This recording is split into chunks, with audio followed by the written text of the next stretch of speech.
গিয়েছিলাম শরীয়তপুরের খলিফাকান্দি। খলিফাকান্দিতে যাতায়াতের পথে চড়তে হয়েছে ভ্যান গাড়িতে করে। ভ্যানে কেন?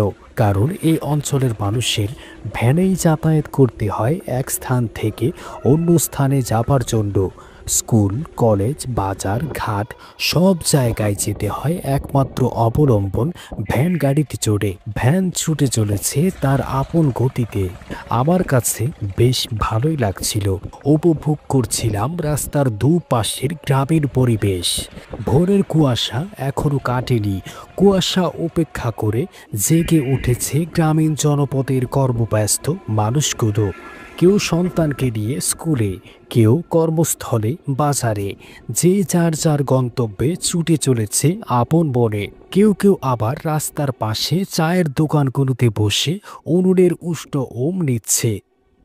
আমার গন্তব্য শরীয়তপুরের নাওডোবা স্থান। ভ্যানে বসে অনেকক্ষণ যাবৎ লক্ষ্য করছিলাম ক্ষেতের পর ক্ষেত জুড়ে দূরের ফসলি জমিগুলো।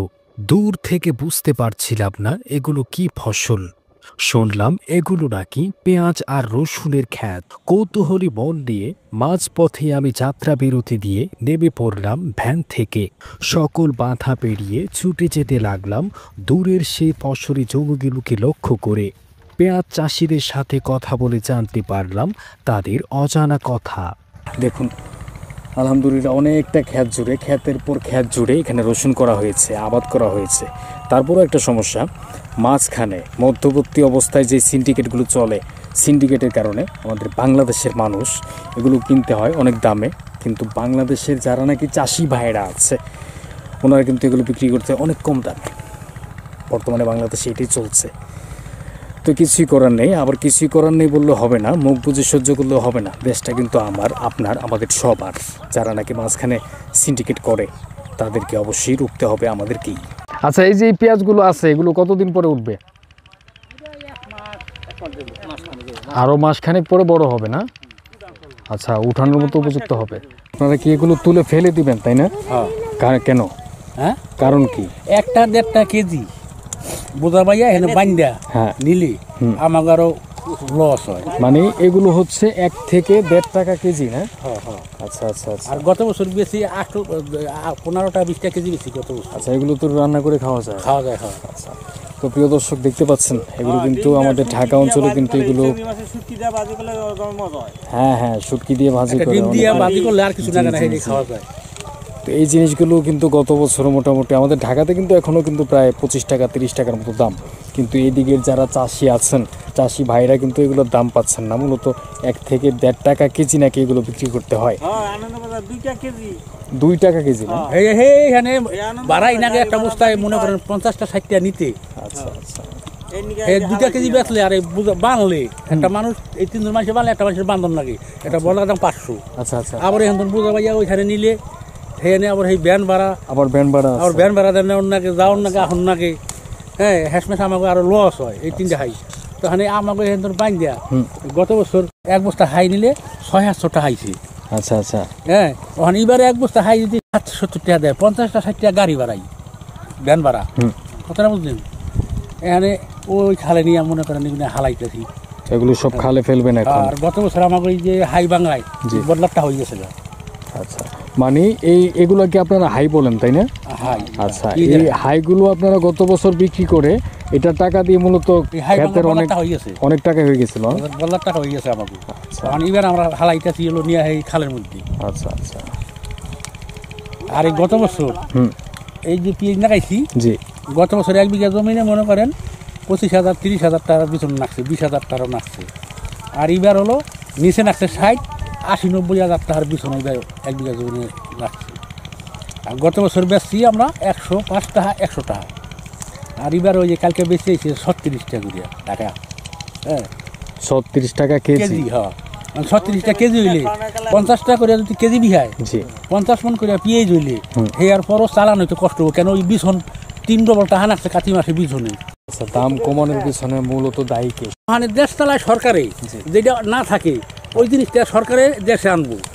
আবার যে জিনিসটা দেশে যখন আমদানি হয়ে যায় তখন যদি বিদেশি জিনিসটা বন্ধ করে দেয়, তাহলে আর দেশের কৃষকে কিছু পয়সা পায়। মানে বিদেশি যখন আইন না, যদি দেশের কৃষক মারিয়া ফেলায় তাহলে আগামী বছর যে আবার না চালানপত্র শেষ হয়ে গেলে আগামী বছর আবার কৃষক নামবো কিনে সরকারে না বোঝে, সরকার এই জিনিস না বোঝে তো হয়তো দেশ ধ্বংস হইব হইব কেন। আমি ধরেন এবার নাগাইছি, ধরেন 3-4 বিঘা নাগাইছি, এখন যে আমার বিঘায় যদি মনে করেন 30,000 40,000 লস হয়, এরপর আমি 1 বছর খাম না, তাহলে আমার তো চালান কোনো থাকবো না। সামনে বছর আমি নাগামো, আমার তো সেটা হাই থাকবো না। আর আমি 4 বিঘা নাগাইছি, যদি আমার 1 লাখ 1.5 লাখ লাভ হয়, আবার সেনা পুঁজিটা থাকলে আমি নামতাম না সামনে কাতি মাসে। তখন এই জিনিসটা বুঝতে হবে সরকারের, আমাকে তো করার কিছু নেই আছে না। আমরা বিদেশ ওই বাহিরে তো মাল আনলে আমাকে দেশেরটা হয়েছে, আবার বাহিরে তো রান্না বোঝাই করে থুয়ে দিলাম দেশের নিয়ে, কৃষক মরিয়া গেল, এই তো কৃষক তার ফিরানোর ক্ষমতা নাই। এটা হলো সরকারের, হলো এটা ভালো মন্দ দেখতে হবে সরকারের। আমি 1 কেজি পেঁয়াজ আনবো, আমার 5 দিন যাইব গা। 1 কেজি পেঁয়াজ যদি আমি 100 টাকা রান্না খাই, তাই আমি 5 দিন তো মরবো না। হ্যাঁ, ইনশাআল্লাহ মরবো না। ওই 1 কেজি পেঁয়াজ আমি 100 টাকা রান্না খাইতে পারবো, হয়তো 5টা খাইতাম, সেই জায়গায় 2টা রাখাম। কিন্তু এই যে লাগাইছি আমরা, লক্ষ লক্ষ টাকা যদি প্রত্যেকটা কৃষকের লস হইয়া যায়, তাহলে বাংলাদেশ লস হইব না, ধ্বংস হইব না? হ্যাঁ, অবশ্যই। আর আমি 1 কেজি পেঁয়াজ যদি 50টার জায়গায় 60,000 70,000 কিনে না খাই, আমি মরব না তো। আমার 1 কেজি 10টা বেশি গেলে আমি মরব না, কেউই মরব না। কিন্তু আর কৃষকের যদি 5 বিঘা না গাইলে যদি 2 লাখ লস হইয়া যায়, তার সামনে বছর তো চকেই নামতে পারবো না, আলোড়ি করতে পারবো না। সেটাই। দেখেন, এই জিনিসটা বুঝতে হইব সরকারের, যে দেশের কোন জিনিসের প্রয়োজন, কোনটা বাহিরে আনতে হইব, আবার বন্ধ করতে হইব। যখন দেশে আমদানি হইয়া যাইব, তখন দেশেরটা যদি বাহিরে দিতে পারে, তো সে না তাহলে দেশের মানুষ, দেশের কৃষকেরা লাভবান হবে আনলাম। কিন্তু দেশে যখন আবার প্রচুর আমদানি হয়ে গেল, সেসমকে 3টা কেজি বিহাইলো, সেসমকে আর এই দেশেরটা অন্যহান দিতে পারলাম না। এই দেশ কি বাঁচিনি না। বাংলাদেশের কৃষকেরা মরছে, কিন্তু দাম দিয়ে আমরা খাচ্ছি ঠিকই, কিন্তু টাকা যাচ্ছে বিদেশি। তখন এটা হলো সব কিছু হলো দেশের যে সরকার, হ্যার উপর হলো খেয়াল। ধরেন অনেক জায়গার দেশে তখন পেঁয়াজ আনে, যখন নাই তখন আনে, ভারত, পাকিস্তান, চায়না, ওইসব দেশ থেকে অনেক দেশে তখন পেঁয়াজ আনে, নাই আনে। আবার যখন আমাদের দেশে আবার আমদানি হয়, জিনিসের প্রচুর আমদানি হয়ে যায়, সে সময় আবার আমাদের দেশের যদি অন্য দেশে দিতারে, তাহলে আমাদের কৃষক বাঁচবো। খালি আইন দিলাম, আবার যখন আমাদের দেশে আমদানি, তখন ওরা আনলাম 2টা একখান হইলে, দেশের দা আর বিদেশের দা 2টা একখান হইলে, সে সময় কি জিগাইব? দেখেন, এই যে আমরা যখন বিছন কিনি, পেঁয়াজ, রসুন, এগুলির দাম অনেক বেশি। এবার এই যে 6,000-7,000 টাকা মোটা পেঁয়াজ কিনে লাগান লাগছে, তাই 60-70 টাকা না খালি বিছুনি।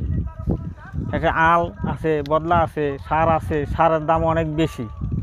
গত বছর সার কিনছি 800-900 টাকা, এবার সেই সার 1300, 1350 এরকম দামটা কিনা এই বদলা কিষান নিয়ে আসি। আমাকে এই ফসলে কোনো মতেই লাভ হইতেছে না। এখন ধরেন এই যে পেঁয়াজের খালি গত বছর বস্তা 600-700 টাকা বেশি, আর এবার আপনার 2 টাকা কেজি দেয়, এতে কী হয়? হ্যাঁ, 1 বস্তায় পেঁয়াজ হাই আড়ে 2.5 মণ, এতে 2 টাকা কেজি দেয়। আর বাড়ার আগে আপনাকে এখান যাইতে 60-70 টাকা বাড়ার আগে যেখানে বেশি আমরা এর নিকে আমরা ওই যে খাদের মধ্যে হালাই দিতেছি। এই বদলার দামটা আগে হইতো, এখানে এবছর কিছুই না। এরপর দেখেন, সমস্ত বিদেশ যা আনে সব জিনিসের দাম বেশি, আমাকে বাংলাদেশিটার দাম কম। দেখেন, এই যে চিনি 130 টাকা কেজি, 1 বস্তা চাল আনে, এই চালের দাম 1600 টাকা বস্তা, 1800 টাকা বস্তা, 25 কেজি চাল। হ্যাঁ, 1200 টাকা আসলে, আগে 1200-1100 এই দাম আসলে, এবার 1600 টাকা বস্তা এই চাল কিনা খাওয়ার লাগে।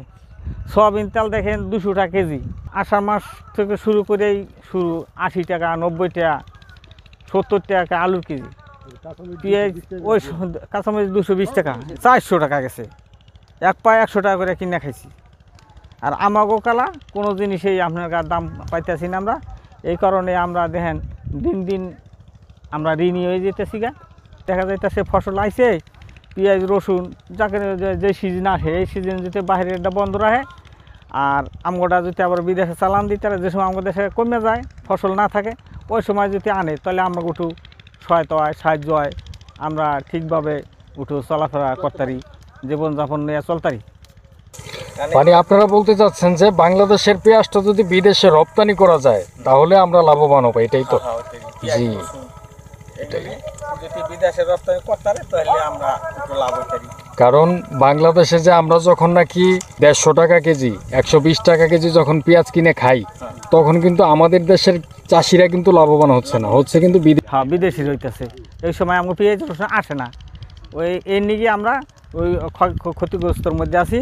আর যখন আমগোড়া আহে সেই সময়কালা যদি আমগোর দ্বারা বিদেশে রপ্তানি করতে পারে, রপ্তানি করে দেয়, তাহলে আমরা একটু সচ্ছল থাকি। আমাদের দেশীয় পেঁয়াজটা যখন নাকি ক্ষেত থেকে উঠে তখন দাম হয়ে যায় মাত্র 25 টাকা কেজি। 20 টাকা হয়, বুঝছেন? আর এই আমগোর সমস্যা 30 টাকা হয় না, এই চালানো ওঠে না, চাইরানি থাকে। ধরেন 1 লক্ষ টাকা খরচ হলেই হ্যাসমের বেশি কিনে বদলা দিয়ে দেখা যায় 25,000 টাকা বেশি। এই 75 টাকা লস হয়ে যায়। লস হয়ে গেলে এইভাবে যদি আমরা 2 বছর ফসল করি তাহলে তো এরপর আমরা ফসল করার শক্তি থাকবো না, টাকা পয়সা থাকবো না, ফসল করবো কী দিয়ে? এই হলো আমাদের সমস্যা। অতিরিক্ত দাম বাড়তি।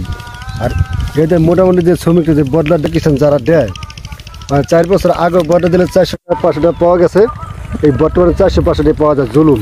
যেমন কোনো বাড়িতে যদি 4টা-5টা মেয়া থাকে বা 3,000 পোলাপান থাকে, একজন যদি কামাই শুধু হয় তার অতিরিক্ত কষ্ট হয়ে যায়, বলার মতন কোনো ভাষা থাকে না। কী করবো না, মানুষের তার ইনকামের উপরে নির্ভর করে চলতে হয়।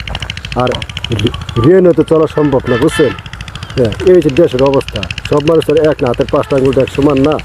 দর্শক দেখতে পাচ্ছেন এই যে এই পেঁয়াজের যে ইয়েগুলো আছে এগুলো এখানে ওরা ফেলে রেখেছে, এগুলোর ভালো দাম পাচ্ছে না, এই জন্য জায়গায় জায়গায় এগুলো তুলে ফেলে রেখেছে ওরা।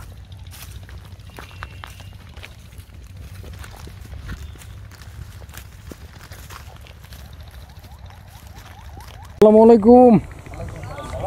আছি আলহামদুলিল্লাহ, কেমন আছেন আপনি? আচ্ছা, নাম কি আপনার? আমার নাম দলু আকন। দুলু দলু আকন। দুলু আকন না? আচ্ছা, এই ক্ষেত কি আপনার জমি? হ্যাঁ আমাদের। আচ্ছা, এটাতে কি আবাদ করেছেন? এটা রসুন, ওই পেঁয়াজ। আচ্ছা, এটাতে হচ্ছে রসুন, ওইটাতে হচ্ছে পেঁয়াজ না? আচ্ছা, মোটামুটি রসুন কি প্রতি বছরই করা হয়? হ্যাঁ, প্রতি বছরই করা হয়। প্রতি বছর করেন? আচ্ছা, এখন দাম যায় কেমন? দাম তো এইবার মনে করেন যে পরিস্থিতি হয়েছে, বুঝলেন, কৃষক মনে করেন চালানি পেব না। কারণ পেঁয়াজ হলো 1,20,000 টাকা খরচ হয় 1 বিঘা জমি। আচ্ছা, এবার মনে করেন যে পেঁয়াজে মনে করেন যে খরচ আছে, বুঝলেন, এই 40-35 টাকার পেঁয়াজ বেচলে 3 ভাগের 2 ভাগ লস চাইব। মানে আপনি যে পেঁয়াজগুলো করেছেন 1,20,000 টাকার মতো খরচ হয়েছে। রসুন যে বিক্রি করেন, রসুন এখন কত করে বিক্রি করেন? রসুন তো এখন বাজার ভালো আছে, বর্তমানে বাজার ভালো আছে। উঠলে আবার ধরেন যদি 80-90 টাকা কাঁচা রসুন পায় তাও গৃহস্থ লাভবান হবে। তাহলে আপনারা বলতে যাচ্ছেন রসুনে এবার আলহামদুলিল্লাহ লাভবান হতে পারেন। এগুলো কি করলেন? এই ঘাস নিলাম। ঘাস নিরালেন না? আচ্ছা, এগুলো হচ্ছে আগাছা। আগাছা। আপনার বাড়ি কোথায়? আমার বাড়ি পর্যটে পিছন না? এটা কি একটা ছোট গ্রাম নাকি? এই যে এটা জমিদার গো যে বাড়ি ঘর রয়েছে এটা। ও আচ্ছা, যাদের মানে এই জমি যাদের, এই জমিওয়ালাদের বাড়ি এগুলো না? ছোট একটা পাড়া বলা যায় না, গ্রাম বলা চলে এটাকে? এটা ধরেন একটা এটা মসজিদ বেহারি কান্দি বলা যায়, ওইটা হলো মসজিদ বেহারি কান্দি।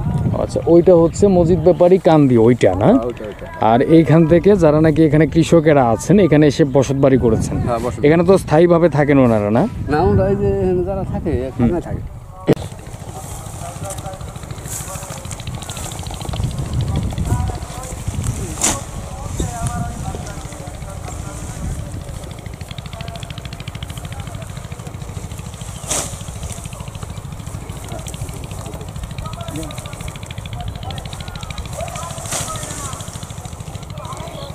আচ্ছা, এখানে কতটুকু কেজি হবে, কত কেজি হতে পারে এখানে পুরোটা? 15 কেজি বেশি দেবো, 15-20 কেজি এইখানে। ওইখানে 40 কেজি হবে এখানে, তাহলে প্রায় দুইটা মিলিয়ে তো প্রায় 60-70 কেজির মতো হবে। 1.5 মণ হয়ে যাবে। 1.5 মণ। আরও তো তুলতেছেন? হ্যাঁ। সারাদিনে মোটামুটি কতটুকু তোলা হতে পারে? 4-5 মণ তুলুন যায়। 4-5-6 মণ না? আচ্ছা, এগুলো তো আপনাদের সবগুলো এখন ফেলে দিতে হবে। আরো হালাইছি, এডু ফেলে দিব। আচ্ছা আচ্ছা, তো প্রিয় দর্শক, একটা জিনিস আপনারা দেখুন, এই যে এই জিনিসগুলো কিন্তু আমরা ঢাকা শহরের মানুষ যারা আছি এবং বিভিন্ন জেলার যারা আছে, আমরা কিন্তু এগুলো কিন্তু রান্না করে খেয়ে থাকি। আমরা কিন্তু এগুলো কিনতে গেলে কিন্তু আমাদের দাম পড়ে প্রায় 35-40 টাকা কেজিও কিন্তু পড়ে। কিন্তু এই যে কৃষক ভাইরা আছেন ওনারা কিন্তু এর ন্যায্য মূল্যটা কিন্তু পাচ্ছেন না। ওনাদের নিজের মুখেই শুনুন কত করে বিক্রি করে। এখন কত করে বিক্রি করেন এগুলো? 2 টাকা কেজি। আনন্দ বাজার নিয়ে বেছেন নাকি? মানে ভাড়া টাড়া সব যায়, তারপরে আবার এখানে যে মজুর খাটে, মজুরদের টাকা দিতে হয়। তাহলে এগুলো বিক্রি করে মজুরদের টাকাটা ওঠে না। না আর কিছু যায় বাড়াই হয় না। আচ্ছা, এই জন্য আপনারা এগুলো মূলত এই ডোবার মধ্যে ফেলে দেন, খালের মধ্যে হালাই দিই, খালের মধ্যে ফেলে দেন। খালের মধ্যে। তো দর্শক, আসলে জিনিসটা শুনতে পাচ্ছেন, মূলত বাংলাদেশটা চলছে কয়েকটা অসাধু মানুষের ছত্রছায়ার মধ্যে। যারা কৃষক ভাইরা আছেন ওনারা কিন্তু এগুলো ন্যায্য মূল্য পাচ্ছেন না, এবং আমাদের মতো যারা নাকি সাধারণ জনগণ আছেন ওনারা কিন্তু অনেক দামে কিনে খেতে হয়। মাঝখানে যারা নাকি সিন্ডিকেট করছে ওনারাই মূলত লাভবান হচ্ছেন। ওনারা লাভবান না, আমরাও লাভবান না, তাই না? হ্যাঁ হ্যাঁ। সব কারণেই এই যে দেখুন, এই কৃষক ভাইরা এই যে সবজিগুলো আছে এগুলো মূলত এক ধরনের অনশনের মতো করেই খালের মধ্যে নিয়ে ফেলে দিচ্ছেন সব কিছু। এভাবে যদি বাংলাদেশ চলে, দেশটা কিন্তু বেশি ভালো দিকে কিন্তু এগোবে না, আমার মনে হয় এটা।